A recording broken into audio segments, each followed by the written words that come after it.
Hi everyone, Rukshan here, and I'm just coming to you from Parliament House here. I'm in the office of Dr. Catherine Cumming, member of the Legislative Council for Western Metropolitan Region. And it's a very, very interesting day that I joined her to have this discussion because I think for one of the first times in the history of our state, we have parliamentarians who are packing boxes with their belongings, not because they've left office, but because they've been suspended. And that's the reason that I'm here to discuss this with Dr. Catherine Cumming. So, Dr. Cumming. Hello, Catherine, Rukshan. Catherine, okay. Yeah, that's a bit...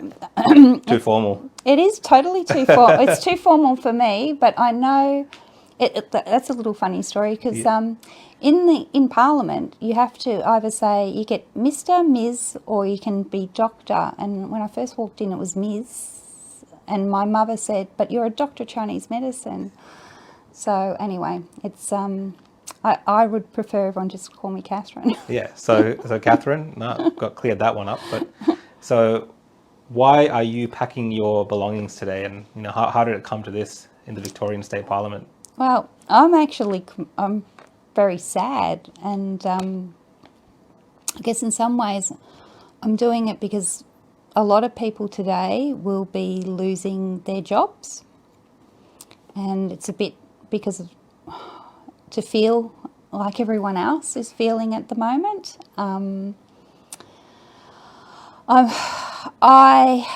Last night they made a decision, they moved a motion, the government, that if we didn't hand in our vaccination certificate, our exemption, if we haven't booked an appointment, or we just don't want to hand in any of that information, and they're going to make it public, that we are going to be suspended.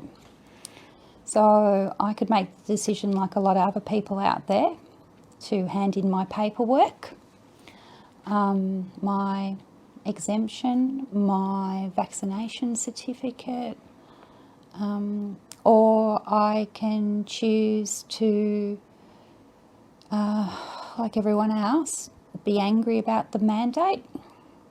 I'm upset that we've been making a divided community of the vaccinated and the unvaccinated. So I've made the decision that I'm not going to hand in my paperwork. I was given a box. I'm going to pack up my office, take my plant, and take all the bills that I have to read over the next couple of weeks or months, depending on when I choose to come back and hand in my paperwork, to comply with the orders. And yeah.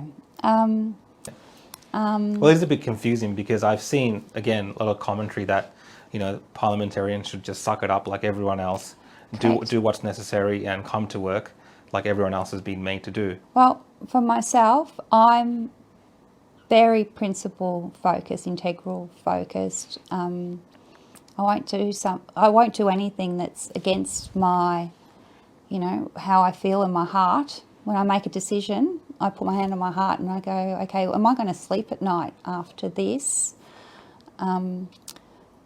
So it was interesting listening to the debate last night when one of the members of Parliament came in and actually said they thought that this last night was like a good news story, that we were there wasn't going to be hours of debate about it, that this was going to be a good news story because we're just like all of the members of the public, that we're now mandated as well. I was actually shocked, because that just shows that it was a publicity stunt. It wasn't good policy. It wasn't good, I won't call it a political decision. I was actually told when I was in that chamber that we are to scrutinise the legislation, to make changes to make it better. We make decisions for future generations. So we're meant to actually be sitting in there scrutinising, making really good changes that will stand the test of time for future generations. There's a reason why there's a separation from Parliament and the courts and local government or the police. It's so that you can actually make these decisions that are free from interference of all of those things. So last night's decision wasn't made for the betterment of the future generations. It was made for political reasons. The mandate is something that should never have occurred. The reason why past generations, why the legislation is written the way that it is so people can make free and informed decisions for themselves. And here we are forcing people to make a health choice. And I can understand why the federal government didn't want to step into it. They said, we're not going to mandate this. But I find it completely cowardly that the federal government's allowing somehow, under states of emergency, removing people's rights. Yeah, so... Each state is mandating. Yeah, no, definitely, I understand that. And, you know, back to around what's happening with yourself and I think a few other members as well in Parliament, the removal of people's rights, does that also include the removal of representation for people from Parliament? What I'm trying to say is, by removing members of Parliament like yourself who are open to these kind of views or who are standing up for these principles or these rights and discussing these civil liberties, are they in a way removing the voice of the people in the halls of Parliament? Because this is where the decisions are made, right? Correct. This is where these things are debated. Correct. And if you're not in Parliament anymore and you're suspended, that voice is kind of taken away to an extent. Correct. When it comes to certain issues. Isn't that also an interference in the processes of our, Westminster-style democracy that we have here? They argued last night that in New South Wales they've put up similar a similar motion but it actually virtually states in New South Wales that if a member of Parliament was not vaccinated, that they would be still allowed to come in for the vote. So in other words, they were still allowed to, the most important thing in Parliament is to be able to vote. Victoria did the complete actually opposite. So I'm allowed to participate remotely, so to speak. I'm allowed to speak, so I'll still have a bit of a voice, but I will not be able to vote. But isn't that the most crucial part of your job, voting on some of these? Two things. I'm meant to be the voice, so I'm meant to be able to voice my community. In my mind, I'm not there for me. I'm not in Parliament for me whatsoever. I'm actually there to be the voice of my community or for Victoria.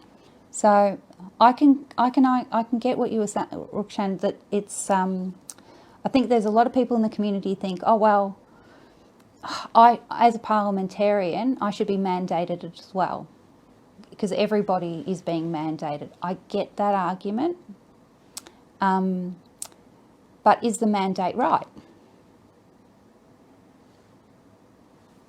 Is the mandate right? So that's the first bit. Then, is it right that the government put up a motion that and it's purely politically driven, so that they're doing the wrong thing. So I'm now mandated as well.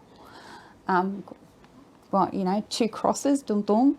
If I don't comply, say if I come to Parliament or I do, I will be in breach of Parliament and then probably thrown out of Parliament. So I actually, I'm like everybody else. Then I will have the next step of lose my job. So yes, and I hear it from the community. Well, I think I've had this conversation with my 10-year-old today. He said, Mum, just hand in your paperwork.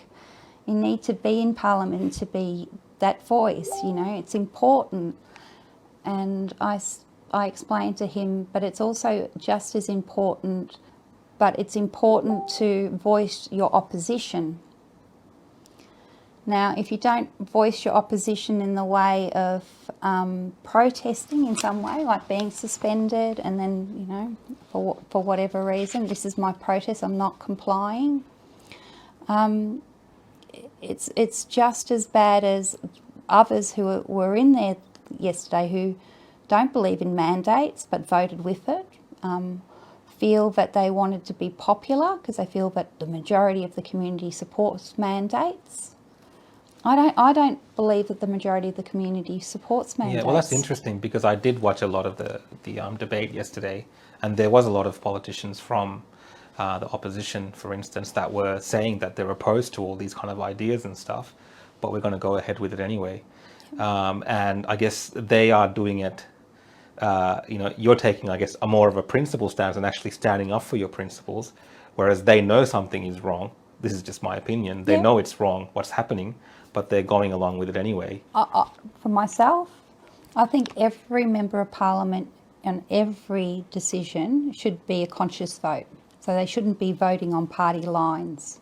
So I think one of the worst things about our political system are the parties that make people vote as a pack, rather than everybody is in there able to conscious vote at any time.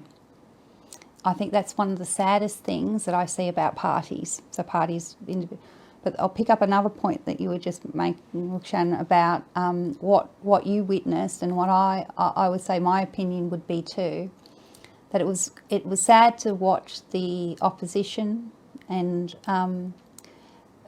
when you hear that at one stage that they say they're against, you know, they support rapid testing. So both sides of Parliament. The Labor Party and the Liberal Party have publicly said that they support rapid testing. I put up an amendment to the motion saying, we should have rapid testing, and then I can participate in Parliament, or anyone can participate, because that's, you know, and both of them voted against that. So publicly they've said that, but when it came to actually pen and paper or principles, and so I had the Liberal Party support my motion, I should say, support my amendment, but the Labor Party, with a couple of crossbenchers, voted it down. So, you know, that's playing politics, because if they were doing what the science said, or proper health advice, or standing with their words, rapid testing would be okay. Yeah, and is that because when you do a rapid test, for instance, coming into Parliament, that gives you a better indication that when you're in the halls of Parliament, that, you know, you're technically safer than Correct. just having a piece of paper that has your status on it of Correct. vaccination or whatever it is. There's a difference in that, right? There's a real difference. There's a real difference, because I can walk in with an exemption. So I can walk in with an exemption. I can walk in with a vaccination certificate or half a vaccine. Apparently, if I get one jab, you can walk in. But we all know with the vaccine that it's not a silver bullet, that it reduces your symptoms and you can transmit it. So obviously, if you had a rapid test, you know you're walking into Parliament and you haven't got it, and you've pretty much know for the next 72 hours, that you haven't got it. You're not passing it on to anybody else. So of course, that would be the first thing that you would do. The best thing would have been that we were allowed to do a rapid test and then we could have walked into work. I personally don't believe, I don't care. I don't want people to ask me if I'm vaccinated or not. I don't care. I don't feel scared of unvaccinated people or scared of vaccinated people. Well, I mean, you say that. Like, is there a perception that some of the laws and rules and mandates that are being passed is creating that fear in the community? Oh, 100%. They're you listen to what I've listened to, that we have a premier but continually says that, oh, it's going to be great when people should have the right to go into a cafe and know that everyone in the cafe is vaccinated. Yeah, I think he says along the lines of when the lockout ends, the lock-in begins, so, something along those lines. So and this is the argument I had last night as well. It's like, so what's the difference between today and tomorrow? So should I have been like not knowing people were vaccinated or vaccinated, and now tomorrow it's all different? Like somehow my life, everything's going to be different now in the way of how I should treat people. So when I'm walking down the street, I should be treating people differently, because now the vaccinated and the unvaccinated, now we actually can see the different inside shops. Now we're going to see inside shops who are vaccinated and who's not. They're going to be on the footpath. So at the moment we're walking around, we don't know. So back to everything that's happening with the We Parliament. We went Yeah. off track there, but it's all relevant. Yeah. What's kind of your constituents must be thinking. You're suspended from Parliament. How's she going to represent me? So Yeah, I think they're going to feel two different things. Yeah, that I should be there, and I shouldn't. I should just hand in my paperwork, and I should just be like everyone else. But then I guess for myself, I can't play their political game. But in having said that, there's some important votes potentially coming up, right? Whether it's with the extension of the state of emergency or potential pandemic legislation. Oh, 100%. And if you're taken out of action in terms of your voting rights on those things, 100%. what's kind of how are you going to respond to those? How situations? How am I going to rectify that within myself? I will obviously, I will have to, like everyone else out there that has to make these decisions about getting a vaccination to continue to work, I'll be put in the same position. I will have to make the decision to hand in my paperwork. I keep calling it hand in my paperwork, to continue on. And I'll be able to make that decision when the time arises. It'll be a tough decision, but I will make it, because I have to be here. I have to be here for the important legislation that comes up, to debate it. I will. I'll have to make that decision at that time. But between now and then, I'll get to participate remotely. I'll sadly not be able to vote. I don't even know. Sadly, it's wrong. It's worldly wrong. Yeah, well, I don't think this has happened. I could be wrong, and anyone can correct me if they know it, but I don't think this has happened anywhere else in the world in terms of parliamentarians being denied the ability to represent the people who have voted for them in this manner. I think it's been debated in certain countries, and it's being brought up as an issue, but they've all kind of decided that the actual processes of Parliament and the importance of Parliament kind of being separate from all of that, and giving people in Parliament, like leaders in Parliament, the ability to kind of represent people with a wide spectrum of views usually trumps all of those other considerations. So it is quite unprecedented, and it's not happened anywhere else, but it's happened again in the most kind of lockdown city in the world. And why is it that in Victoria, in Melbourne, that we are seeing all these extremes in terms of the response to this that we're not seeing anywhere else in the world? My opinion on that, it's because they're playing politics. They're not doing it for our health. It's the daily presses, and it's all poll driven.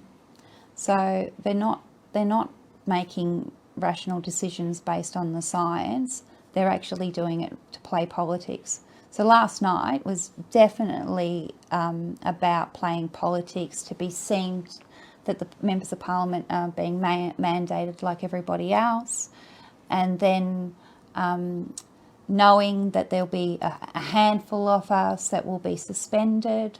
They want us out of the chamber because they've got this emergency pandemic. Yeah, but they want members of parliament like you out of the chamber. Yeah. But correct me if I'm wrong, I heard yesterday as well, but the staff in parliament aren't necessarily forced to make those same decisions. No. It's just the actual politicians that can vote and have a voice that are being forced into this position as to show the public like they're on the same page, but the actual staff within the parliament aren't necessarily required under these same rules. Similar to how we've recently had judges and stuff saying that they don't have to participate in this kind of mandate thing either. Is that kind of am I right there in my interpretation? Rukshan, you are absolutely 100%. It is. That was all for show. But if we drilled down, my electoral staff that I am still allowed to come in contact with do not have to be part of this mandate. So my staff can continue on to work. They can still go to the electoral office or come here into Parliament. They don't have to show their status. They don't have to hand in their paperwork. And they'll be able to walk around these corridors with the members of parliament that actually handed over the paperwork. Yeah, so I'll stop you there. So just to make it clear for everyone, what you're saying is technically, right, staff can still walk into this building, mingle with everyone else as a part of their duties and their normal working duties without having to show that same paperwork. Yeah. But because you are a part of, caught up in this kind of motion in the dragnet, as it were, you have to show those papers. So it kind of sounds like a performative type of theatre. Is that a good summation? Is it really about the health and safety of the parliament itself, or is it more of 100%? But this is the whole problems with the whole pandemic response. Is these big holes, these inconsistencies, these big holes in the net everywhere. Yeah, there's big holes in the net everywhere. So the big holes in the net are under the directions, ministers' staff like advisors and things. So the people that Dan Andrews advisors, they'll have to show their paperwork, but there's a whole other section that don't. They fall under another pay bracket, or they're called something else. This is the whole thing. Who's an essential worker? And then you've got a list, and then who falls out of that. But respectfully, the ones that are not mandated are still mingling with the mandated. So, okay, let's go. Construction workers, construction workers are mandated, but then they're mingling with somebody else who's not mandated. They might be going home to someone who's not mandated. You know what I mean? We can take it away from this parliament stuff, but that's consistent. So it's like they're going to have to, I don't want them to go down the path of mandating everybody. Like, they've made these essential workers. It's just, do you know what I mean? Yeah, I know what you mean. Yeah. I don't understand how they even had the right to turn around and say who was essential and who wasn't. Everyone who was healthy should have been able to continue to go work and do what they do. You isolate the sick, you help them, you try to stop the spread of the disease. That's how you would slow it down. But mandating that we were locking up healthy people from the start, and then this higgledy-piggledy stuff, it's crazy. It's crazy mad. It's madness. Yeah. Under the guise of frightening everyone that this was, frightening it. Well, firstly, trying to make out this is the only way you can do it when around the whole world is different. If you compared us to around the world, then they say, oh, look at the numbers. But we are extremely different in the way of population, separation. We're able to physical distance. We you know, we're a big island. We've done so many things. Yeah, it's with the fear with the lockdown has always been this was the only way that we could do it. We haven't. History's going to show that we did it the worst. I have no doubt we're going to go down in history that we've done it the worst. Well, it's kind of already happening because you have I remember at the start a lot of the international press were kind of praising Australia, and now that we've gone, so many months into this, almost 2 years, a lot of the international press is now looking at Australia as a bad example of how to manage something like this. Yeah. And a lot of these countries, like you said, if they've come out the other side, the community is more cohesive. They haven't impacted people's livelihoods. No. People aren't looking at each other like, us versus them. And these are countries very comparable to Australia in terms of their healthcare systems and the pressures that they have. And the only thing you can kind of come up from that is that it really comes down to policy decisions, right? Decisions of policy. What the government right now is saying we did everything correct and right, that's just their opinion. There is nothing actually backing that up besides their opinion. Apart from having an inquiry or a royal commission so we can actually see if what we've never seen the health advice, we've never seen any of those things to back up why they've ever done what they've done. Yes, it's mainstream media. Yes, it's constantly grabs. It's that messaging, the propaganda. It's been propaganda from day dot that we've actually heard. No one's actually ever spoken to the community in a way of compassion and, a reasonable voice. I guess to end this conversation with a message of positiveness as well after discussing all of that, you're going to continue your fight. I will continue my fight. I am heartbroken at the moment, but I will continue my fight. Don't you worry, Rukshan, I am absolutely going to continue to give it to them. But yeah, on a positive note, I feel that election day, it's a long time away, but everything now, between now, I don't think everyone's going to forget this. I think people think that, everything's going to open up, everyone's going to be happy. We will bounce back, but I don't think you're going to forget there's no justification for what's happened to us here in Victoria. From our political rights being taken away to our freedoms. Yeah, I don't think we're going to forget. Well, there you go, guys. Well, thank you, Catherine Cumming, for talking to me today in this conversation. And thank you to all of you for watching, and I will see you all next time.